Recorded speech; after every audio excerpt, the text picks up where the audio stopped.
Do you think that you can manipulate everybody around you? Yes. Are you gonna start making more videos? Yes, I'm about to be super back in vlogging. I'm excited, but I had some serious shit have to come up first. You don't want to put that in there. Hi everyone, welcome to Katie Mac Comments, a channel where I, Katie Mac, comment. But in all seriousness, here on my channel, we discuss social justice issues, pop culture, and feminism. So if any of that interests you, be sure to click the subscribe button down below. Today, we're going to be talking about Tana Mongeau and her bullshit apology for being racist. So first of all, for you guys who haven't been keeping up, I just wanted to give you a real quick background of what she's apologizing for.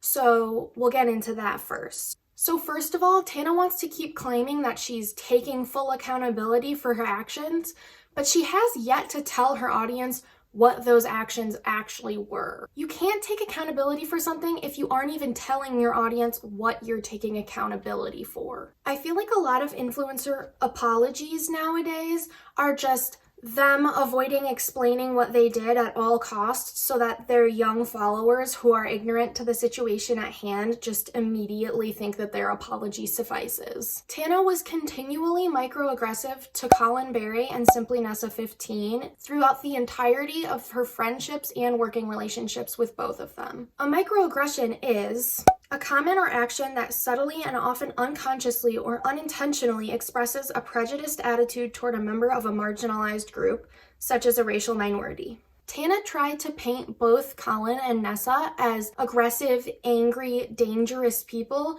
to not only other creators, but also to all of her fans. This was a noticeable pattern of behavior that Tana only showed to Black creators. She did the same thing to multiple Black creators, but never to any white creators she's had beef with. And her manager, Jordan Warona, isn't innocent either. He was also very microaggressive to both Nessa and Kahlen, even going as far as to claim that Nessa was violent and unhinged, and falsely claiming that she had schizophrenia. By spreading this lie throughout the industry that she had schizophrenia, he was not only weaponizing a mental illness, but also claiming that a mental illness is a good reason to not want to work with someone. Tana and Jordan tried to destroy Nessa and Kahlen's names in the industry, all while gaslighting them into making them feel crazy because they refuse to acknowledge their racism. The definition of gaslighting is an insidious form of manipulation and psychological control.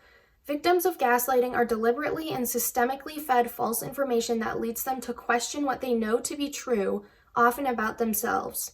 They may end up doubting their memory, their perception, and even their sanity. Over time, a gaslighter's manipulations can grow more complex and potent, making it increasingly difficult for the victim to see the truth. Kahlen described how he had never experienced depression or anxiety before meeting Tana, but now he suffers from both. And Nessa shared that the racism and gaslighting Tana put her through actually sent her to a mental hospital. This wasn't one isolated incident. This is a pattern of racist behavior that has extremely damaging effects on those she victimized. In both of their videos, Nessa and Kahlen wanted to point out the importance of realizing that you don't have to be overtly and aggressively racist, like saying the N-word, to be racist. An issue that we as white Americans are just confronting is the fact that racism can take many forms, and you can be racist without overt and purposeful aggression. Both Kahlen and Nessa expressed separately that they didn't even want Tana to make an apology video. They wanted to speak with her in private, but she did not respect those wishes. In one of his videos, Kahlen even discussed that if she were to make a video, even though neither of them wanted her to, she should demonetize it and make it a fundraiser for Black Lives Matter, which she didn't do. She didn't even listen to the wishes of the two people she's supposedly apologizing to in this video, and she has yet to address either of them in private. She has got to see how insincere her apology seems when she simultaneously isn't listening to either of the people who she so badly needs to be apologizing to. Months ago, Kahlen expressed interest in going live with her to educate her and her fans on her biases, but she actively avoided him after only a brief conversation in the DMs. Then, Kahlen contacted Jordan to get into contact with Tana, and he hung up on him. It's clear that Tana has no intention to actually apologize to either of these people. She just wants to save face in the public eye. She sees this entire situation as a PR disaster, not a real life situation that has real negative effects on people. This is the same way she's been acting about her COVID partying controversy. She has no empathy towards the actual people affected. She just wants people to think she cares. Kahlen has been going out of his way trying to teach Tana about her wrongdoings, but she's only met him with racism. It's also important to note that it is in no way people of color's jobs to educate us white people. The amount of emotional labor Kahlen put into trying to help Tana learn from her mistakes is honestly inspiring. But as white people, we have to remember that we can't expect people of color to do this kind of work for us. We must do the work on educating ourselves on racism because we've had the privilege of not fully understanding it because of the color of our skin. Kahlen was trying to do her a favor and she just stomped all over him. If she had just listened to him when he first brought up her racist tendencies, maybe she could have avoided all of this.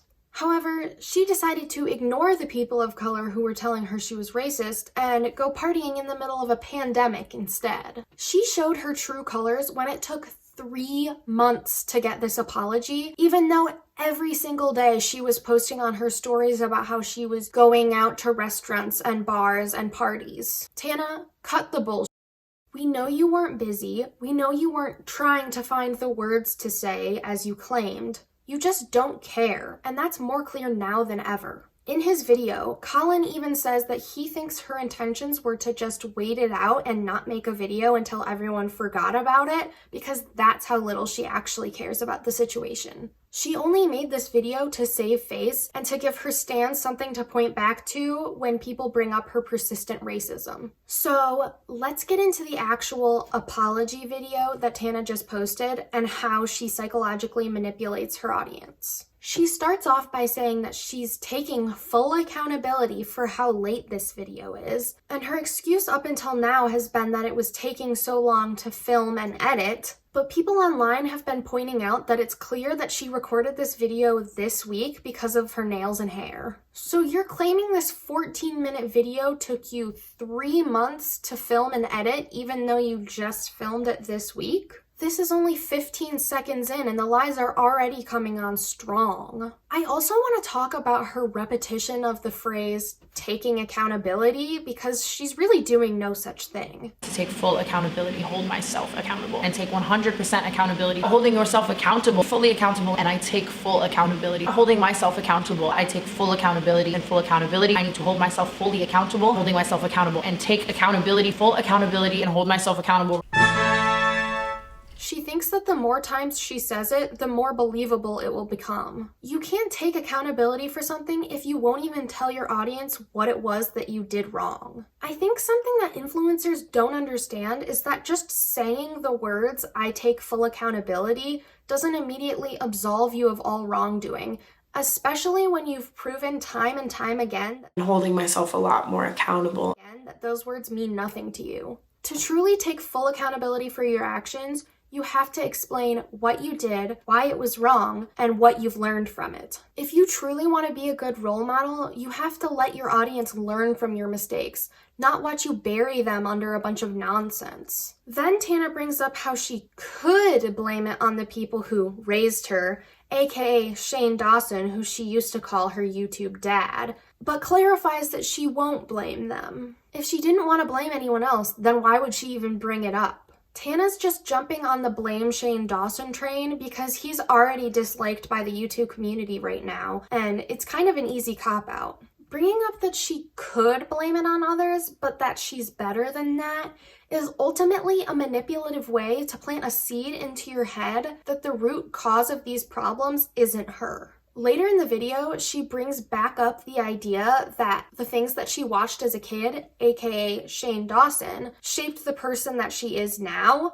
further removing herself from the blame. But yeah, sure, she's taking full accountability. Tana goes on to discount every apology she's made in her past, the most recent of which was from March 31st of this year, but we're supposed to believe that this one is suddenly different right after she just admitted that none of the rest of her apologies were genuine. She goes straight from discrediting herself into trying to convince us that this time is different. Like, the fact that she feels the need to bring up these previous apologies just proves how much she knows that they were bullshit So she has to try to save face now by discrediting past Tana, aka Tana from 4 months ago. She uses this distancing tactic throughout the entirety of her video, where she's trying to convince everyone that what she's apologizing for is far in the past, when in reality, her microaggressions towards Kahlen and Nessa were continuing up until this video and also in this video. This is another popular influencer apology tactic where they try to distance themselves from these problematic behaviors either through supposed amount of time that has passed or through talking about their past selves in the third person, like saying, I don't even know who that person is. Although Tana doesn't detach herself from her past by talking about herself in the third person, she does try to create a false sense of time passed since her racist actions,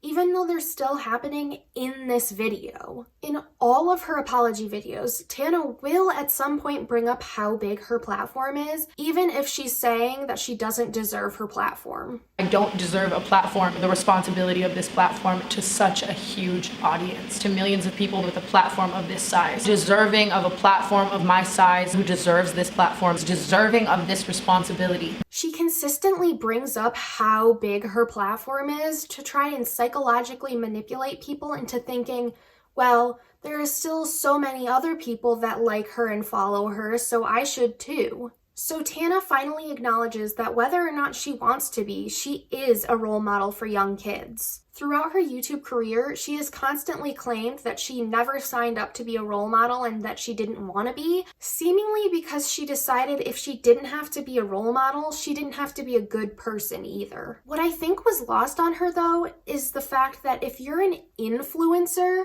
your literal job is to influence people. You signed up for a career as an influencer, but you don't want to be held accountable for influencing your audience. I am glad that she at least acknowledges that her bad behavior and her inability to acknowledge that bad behavior teaches young audiences that it's okay, which, spoiler alert, it's not. Then we get to her addressing her performative activism, specifically pertaining to the Black Lives Matter movement. She talks about her posting about the Black Lives Matter movement like she did it constantly. She posted like 3 tweets about it in early June and then never talked about it again. She's trying to claim that she was doing more than she was as she's explaining why her performative activism was so unhelpful and hypocritical. All she ever really did was change her Twitter name to Black Lives Matter before she ghosted her Twitter account because of her inability to acknowledge her racism. The biggest thing Tana could have done for the movement was make a genuine apology 3 months ago in which she explains her racist actions, why they were racist, and how she and her audience can learn from those actions. The analogy for microaggressions that Tana used to explain what they are was an extreme example and not related to what she did at all. She brings up this analogy of Black people being asked to move to the back of the plane to level out the weight or something, which, as far as I'm concerned, is pretty blatantly racist and not a very good example of a microaggression. I think that she chose this example because she's grasping at anything she can to make herself look less racist. She's basically using this example to say, hey, well, at least I didn't do this, essentially downplaying the racism of her own microaggressions. She even says in her video that when she read about these microaggressions, she was like, oh, well, I'm not like that. A better example of a microaggression would be a white person telling a person of color that they're well-spoken or articulate, which in turn shows the white person's inherent belief that people of color are not generally articulate. Another good example that she could have used would have been her own microaggressions towards Nessa and Kahlen, where she and her manager Jordan tried to paint them out to be these angry, aggressive Black people. So before we get back into her explaining away her racism, I want to talk about the unspoken psychological manipulation in this video. Just like in Tana's last apology video, her all-white outfit and background are being used to visually manipulate the audience into believing that she's pure and convey this sense of innocence. She's also wearing a pearl necklace, and pearls have also often been used as symbols of purity and modesty. She even went further with the all-white theme than she did in her last apology video, because in this one, she ensured that almost the entire background was also all white. And while many viewers may not have even noticed this, the psychological effects of color are often subconscious, so I believe that she was trying to subconsciously manipulate her audience into believing that she's innocent. So then we get to the amount of jump cuts in her video. There's obviously nothing inherently wrong with using jump cuts, because we all know I love a jump cut. But as a YouTuber, it's easy to see that she's using all of these jump cuts because she's reading a script. So she claims that there are so many cuts in the video because she had to cut out all of her crying, but she was not crying. Her caked up face would be falling the f off if she even shed one tear. The issue with having so many jump cuts in an apology video is that with each cut, her apology becomes less and less genuine. If she was truly sorry for her behavior,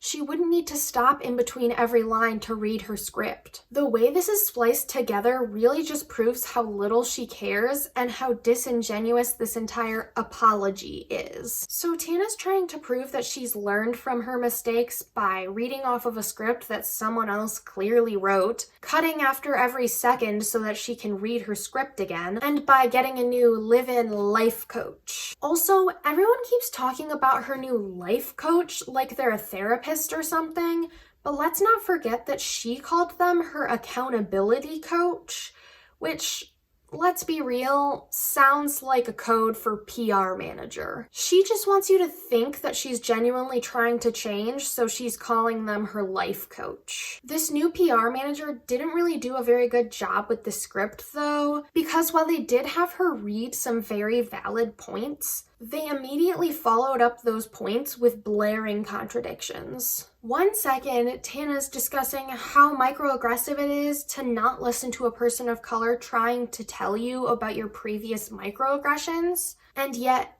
minutes later, she downplays everything Nessa said in her video, claiming the whole situation was just catty high school drama. This entire video is a series of her reading a script with reasonably valid discourse, only to immediately prove that she hasn't actually learned or internalized any of it by contradicting those valid points with her own. She basically says to Nessa, "To this day, I still look at the situation as catty high school drama, not me being racist, not me being microaggressive, but I guess since you feel that I was being microaggressive, I have to apologize." Tana is simultaneously saying that she's taking full accountability while also taking the blame off of herself by apologizing to Nessa for making her feel like she was being microaggressive, not for actually being microaggressive. She's minimizing Nessa's experiences by doing everything she can to discount her microaggressions, while also saying that she's taking full accountability and learning from her past.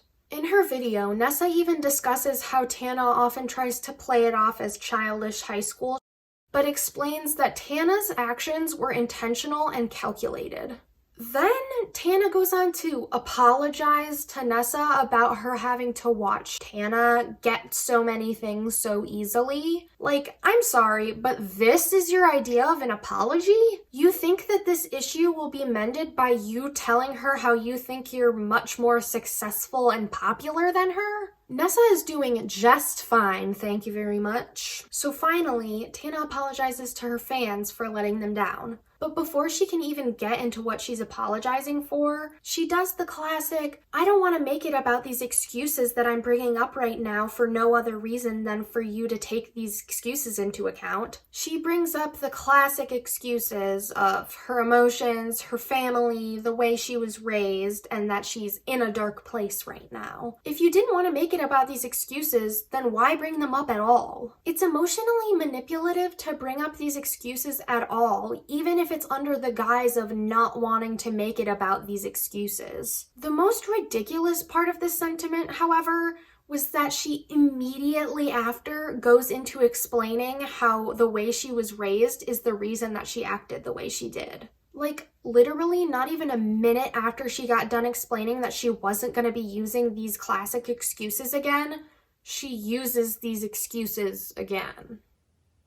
Next, she lets us know that this is the final apology video she'll ever be making. But not even 30 seconds later, she says she will continue to apologize in all of her videos if she feels it's necessary. If you're gonna so clearly contradict yourself, at least make the contradictions further apart so it's less obvious. Like, she really gave up on even trying to sound legit at the end of this video. She tells us how she'll immediately handle any future problems instead of pushing them down further, and we can clearly believe her because of the 3 months we spent waiting for her to address this. And I have to say, that sentiment sounds really familiar. I wonder why.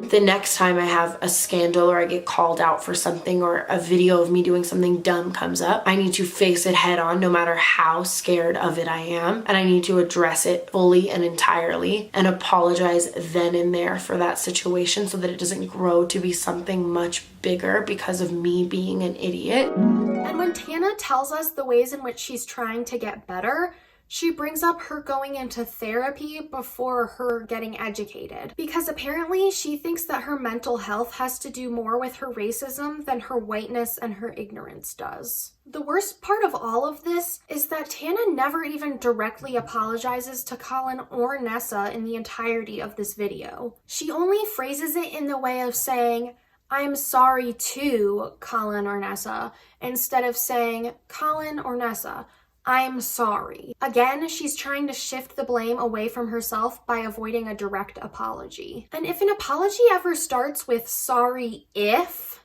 it's never a real apology. The "if" immediately discounts anything else you could say because you're admitting right there that you don't think you did anything wrong. In their live stream after Tana dropped her video, Nessa and Kahlen agreed that she said everything she needed to except sorry. If the entire point of this video was truly to apologize to Nessa and Kahlen, she wasted her time. But we all know that that's not the intention of this video because she was actively avoiding genuinely apologizing in this video or in private. So now we get into the aftermath of her finally posting this video. Soon after she posted, both Kahlen and Nessa commented explaining why this video just wasn't enough. I don't have the exact comments, but I can assume from their live stream that the comments weren't about how pleased they were with the apology. I also can't show you any screenshots of the comments because Tana was very quick to delete them. In the comment section of her video apologizing to them, she further silences them by deleting their comments. If there was ever to be a perfect example of the fact that she was making this video for PR and not because she genuinely wanted to apologize, this is it. Keemstar also came out with a short video addressing Tana's apology on Twitter, in which he claims that Tana should have essentially just told Nessa and Kahlen to f*** off because she thinks she's in the right. He goes on to say that she didn't need to apologize, she didn't do anything wrong, and that she should just be herself. And guess what her response was to that? She literally says that this video is such great advice and he's 100% right. She's really just digging herself a grave now. So Tana, I want to speak to you directly for a minute. When you have to keep making apology videos for the same issue for over 3 years, it's extremely clear that you haven't changed. If you actually learned anything, you wouldn't continue to be exposed for your racism. If you stopped being racist, this whole problem would go away. If you were truly willing to admit that you were being racist, you and your fans could actually learn something from this. But instead, you continue to not give a fuck and gaslight your fans into supporting you still. You constantly lie to your fans and then attempt to convince them that your words are true even when every single sign points to you lying. Kahlen even brought up in his video that he was convinced you even believed your own lies because of how quick you were to tell them. When you lie this often, it's hard for anyone to tell what's real anymore. In conclusion, stream Read It and Weep by Kahlen Barry and Social Suicide by Nessa BRIELLA. But how could I expect anyone to forgive me in general if my apology wasn't even a sufficient apology? That's it for this video, but before I go, I want to remind you all that there is no such thing as a perfect feminist. We all come from different backgrounds and cultures, and we're all still learning. But the most important part is that you're here and you're trying. If you enjoyed this video, please give it a thumbs up, and if you've made it this far, comment stream Read It and Weep and social suicide down below. Thanks for watching, and I'll see you in the next one. Bye!